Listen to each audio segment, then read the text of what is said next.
গত বছর কলকাতা আন্তর্জাতিক চলচ্চিত্র উৎসব সম্পর্কে মুখ্যমন্ত্রী মমতা বন্দ্যোপাধ্যায় বলেছিলেন যে এবছর বড় জাঁকজমক থাকবে। জানিয়ে সাধারণত বলতে পারেন যারা সিনেমা প্রেমী রয়েছে তাদের মধ্যে কৌতূহল তো সৃষ্টি হয়েছিল যে 2024-এর কলকাতা আন্তর্জাতিক চলচ্চিত্র উৎসবে ঠিক কি ধরনের জাঁকজমক রয়েছে। তবে চেয়ারপারসনের যে পদে রাজ চক্রবর্তীকে দেখা গিয়েছিল গত বছর, এবার আর তাকে সেই পদে দেখা যাবে না, এমনটাই সূত্র মারফত জানা যাচ্ছে।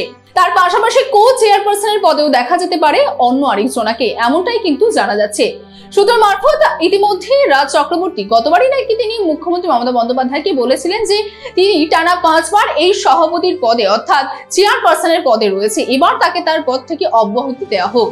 তিনি এই বিষয়ে তাকে সরাসরি বা বলতে পারেন যে তাকে এই বিষয়ে জিজ্ঞাসাবাদ করায় তিনিও এই কথা বলেছিলেন যে বেশ কিছু সময় ধরে তিনি এই পদে রয়েছেন। তিনি ছাড়াও আরো অনেকে আছে যারা এই পদের যোগ্য, যারা এই অনুষ্ঠানকে তার মতন করেই কিন্তু গড়ে তুলতে পারবে।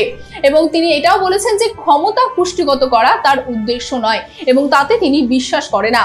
তার পাশাপাশি তিনি এটাও বলেছেন যে তিনি সভাপতির পদে না থাকলেও যেভাবে গত 5 বছর ধরে তিনি এই সমস্ত অনুষ্ঠানকে আয়োজনে তিনি সাহায্য করেছেন, ঠিক সেইভাবে তিনি কিন্তু এবছরও সাহায্য করবেন। তবে রাজ চক্রবর্তীর পরে এবার যে নাম উঠে আসে তিনি হলেন গৌতম ঘোষ। তিনি দীর্ঘদিন ধরে এই কলকাতা আন্তর্জাতিক চলচ্চিত্র উৎসবের বা অনুষ্ঠানের সঙ্গে তিনি কিন্তু জড়িয়ে রয়েছেন এবং যার জন্য তার নাম উঠে আসছে যে তিনি হয়তো এবার 2024-এর কলকাতা আন্তর্জাতিক চলচ্চিত্র উৎসবে তাকে সভাপতির পদে আমরা দেখতে পাবো। এবং তার পাশাপাশি সহ সভাপতি হিসেবে নাম উঠে আসছে প্রসেনজিৎ চট্টোপাধ্যায়। যদিও এখনো পর্যন্ত পরিষ্কারভাবে জানানো হয়নি এই দুটি নামই, অর্থাৎ সভাপতি এবং সহ সভাপতির নাম কিন্তু প্রকাশ করবেন মুখ্যমন্ত্রী মমতা বন্দ্যোপাধ্যায় নিজেই।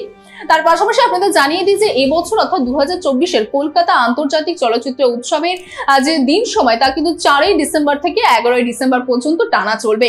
এবং ইতিমধ্যে যে সমস্ত পরিচালক এবং যে সমস্ত আয়োজকেরা মূলত নিজের সিনেমা তারা দেখাতে চান বা তার পাশাপাশি তারা যে প্রতিযোগিতায় অংশ নিতে চান তার জন্য কিন্তু সময়সীমা বাধ্য করে দেওয়া হয়েছে, যেটা বলা হচ্ছে যে 31শে ডিসেম্বরের মধ্যে কিন্তু তাদের সেই সমস্ত ছবির নাম নথিভুক্ত করা হবে এবং 15ই নভেম্বর কিন্তু একটি আনুষ্ঠানিকভাবে মুখ্যমন্ত্রী মমতা বন্দ্যোপাধ্যায় সেই সমস্ত নাম প্রকাশ করবেন।